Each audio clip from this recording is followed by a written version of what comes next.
All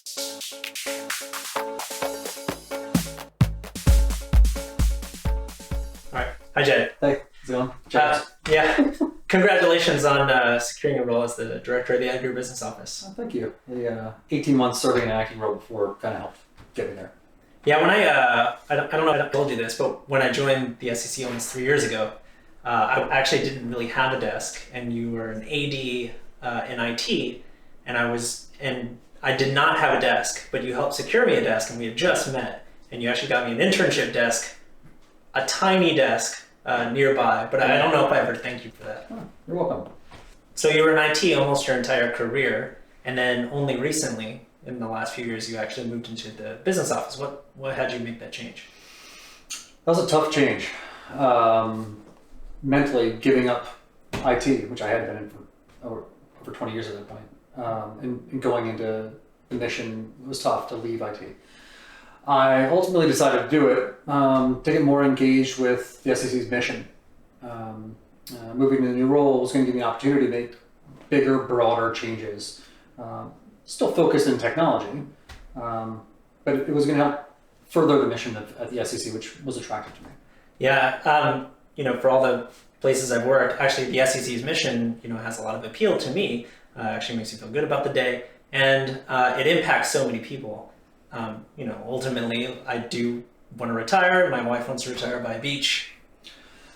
It's interesting you bring that up. I mean, a lot of people don't know that, and you mentioned that. I'm assuming because you've got a 401k or some other retirement vehicles that you're relying on, and the SEC helps stabilize your investments, right?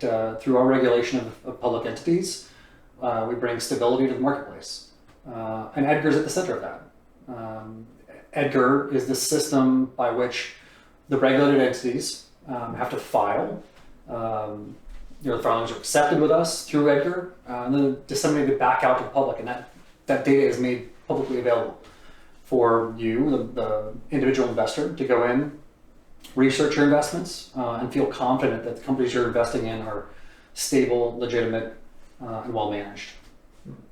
When kind of many of the mission critical applications I've supported before, EDGAR was fairly old 3 years ago when I came on board, but it was impressive in how big of a system it was. For the most part, EDGAR at that time was a performance system. Unfortunately, it had largely remained unchanged for well over 15 years at that point.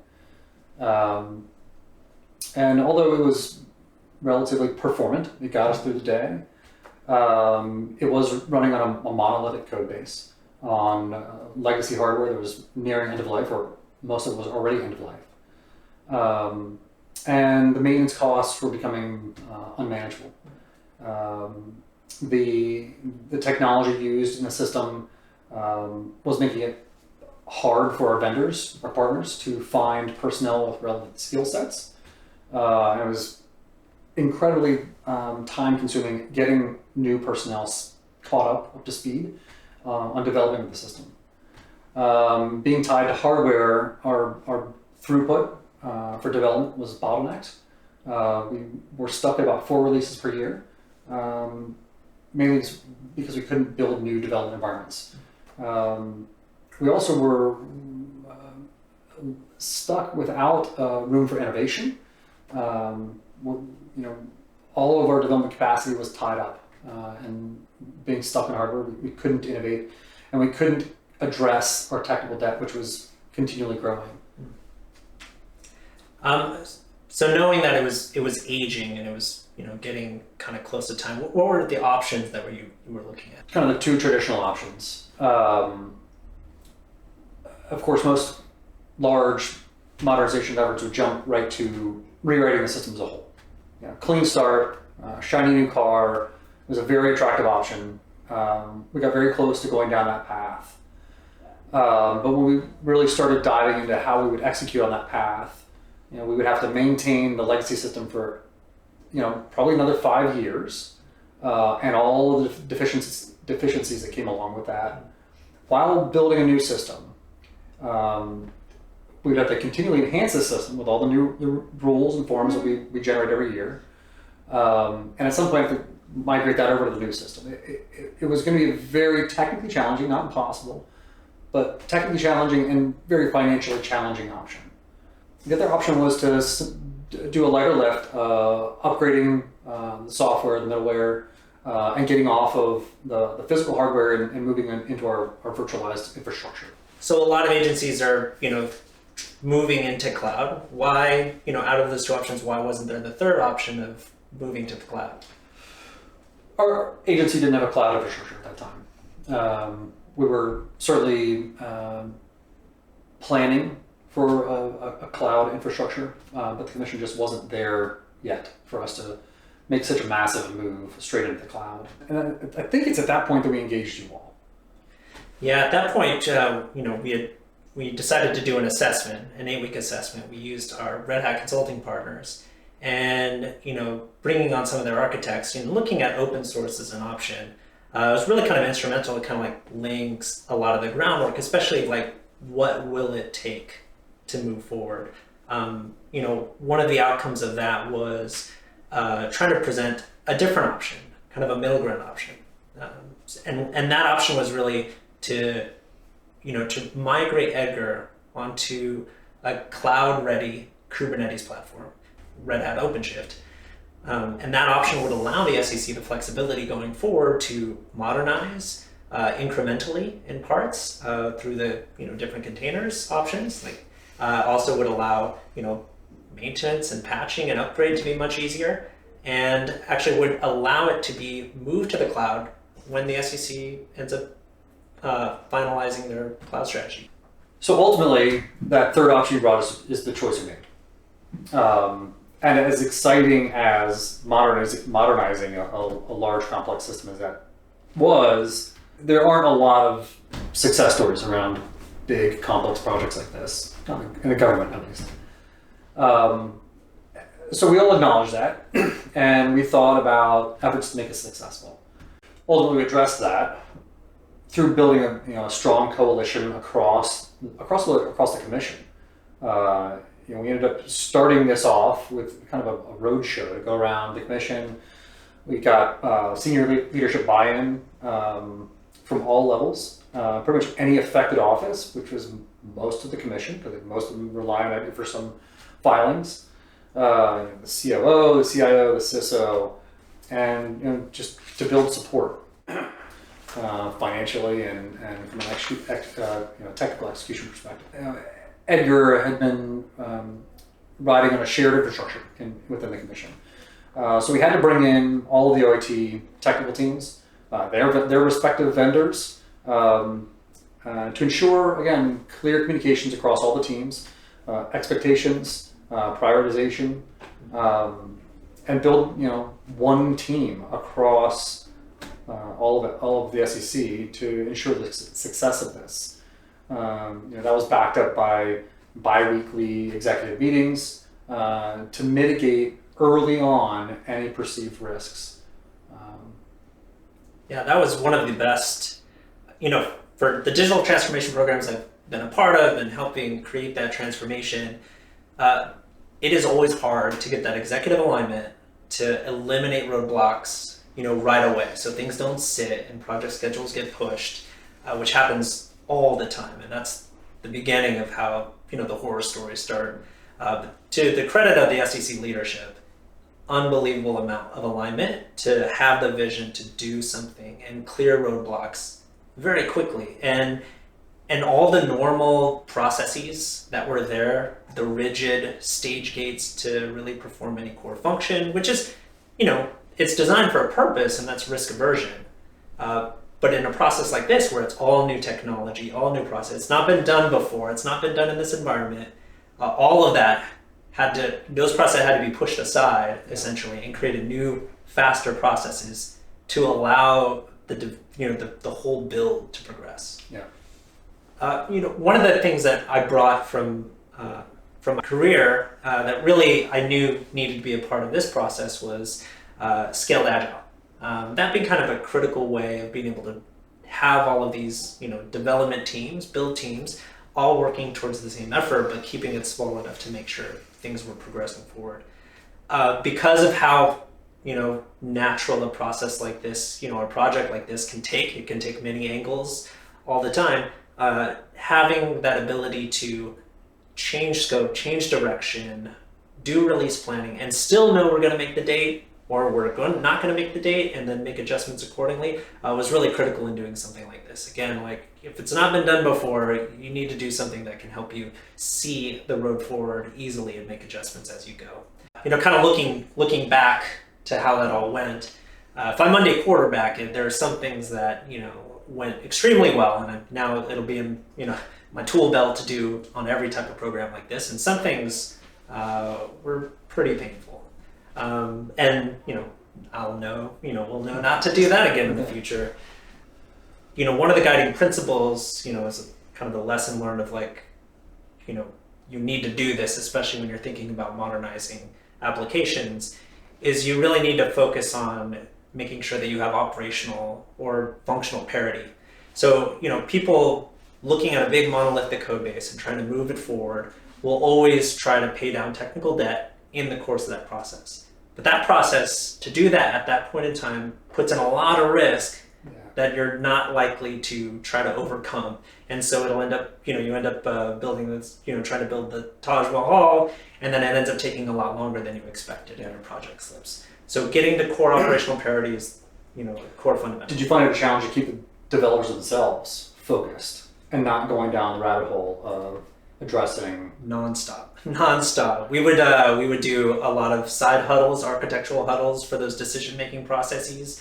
We would bring that up in our Scrum of Scrums. We would do that in our release planning, constantly having to redirect the teams to kind of stay focused on, meeting the objective first, right? Yeah. Get it to work first, and then if you do that fast enough, then you guys can do all the enhancements you want. Yeah. And that was what I would always say, get it to work first, and then if you do it, there'll be plenty of time for that later if you can make that happen fast enough. Yeah. I know, at least on the operational side, a couple of lessons learned were testing, mainly. I thought we had a very comprehensive test plan, but in the end, there were certainly some gaps. What was the front end testing? EDGAR, of course, like I said, rides on a shared infrastructure. We don't have insight and direct control over all of the layers of data flow that are coming into EDGAR. So our public-facing testing of EDGAR was not comprehensive enough. Being able to simulate production traffic coming into the system from multiple IPs, different IPs, geographically dispersed, was a gap we missed. Yeah, we did miss that, and unfortunately, it's one of those things where there is no tool for that. There is no tool you can install to kind of simulate that diverse front-end traffic coming from many locations. Next time, probably look to hire a third party, which it typically requires, to kind of conduct that type of testing.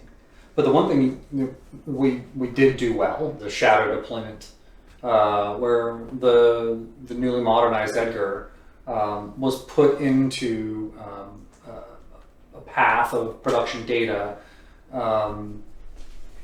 in parallel with the production EDGAR system, feeding over live filings to the new system while it was still secured. But to simulate, at least some real life traffic coming in, that certainly helped us get the system up to a proper performance level, and kind of burn in the system for, I think we ran it for 3 months. Yeah, that's right. At the shadow state. Yeah, we paid dividends. Right. Model. We try to do all of the automation testing, but a system that complex has so many functional paths, to revalidate comprehensively, that there's just no way, no matter how much time you have, to properly build out a full automation test rig, right? Yeah. That can simulate all of what real traffic is going to be like. Because when it goes live, you have to resolve those issues live, and some of those require, architectural changes, some design changes. So deploying a parallel shadow environment alongside production. We've done it before, but this really showed the value of that. Really did, yeah. So ultimately, we completed this effort.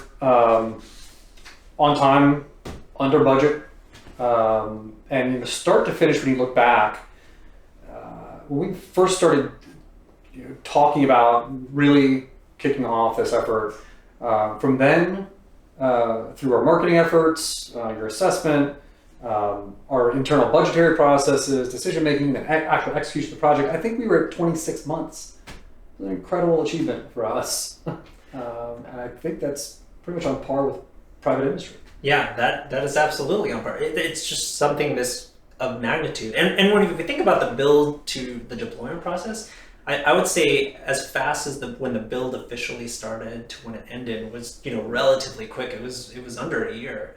I think what would have separated a commercial modernization effort versus the federal one was the time that we finished the builds and then we did shadow mode. So that time of testing to deployment, that itself was almost 6 months. Yeah.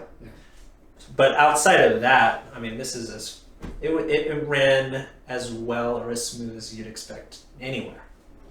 And then, so beyond my business ownership benefits of course, the millions of dollars a year in savings, I gained greater throughput in my development. Right now, I can for the most part meet my customers' needs to push new content through, new functionality through. My maintenance costs are, of course, a lot lower, a lot less maintenance issues, a lot less operational issues. We just successfully made it through our annual peak filing period without any performance problems. And that's the first time in my history with the Commission that we've achieved that. I think it goes back at least 10 years. So on your side, where your team still owns development and operations, what benefits have your teams seen? Well, about that throughput, where you kind of talked early on about being bottlenecked to around 4 major releases a year. And then a lot of those would be a little bit stressful because so much content would be packaged into a single deployment. Also meant that it was very massive, and it meant there was also, bugs coming out of the back end of production.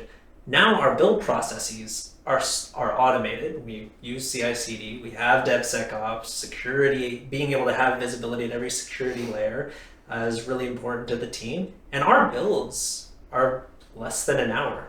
My team used to take, an entire weekend, starting Friday afternoon to get a weekend build out, through the weekend to do the deployment itself, the validation processes to get it ready for Monday morning.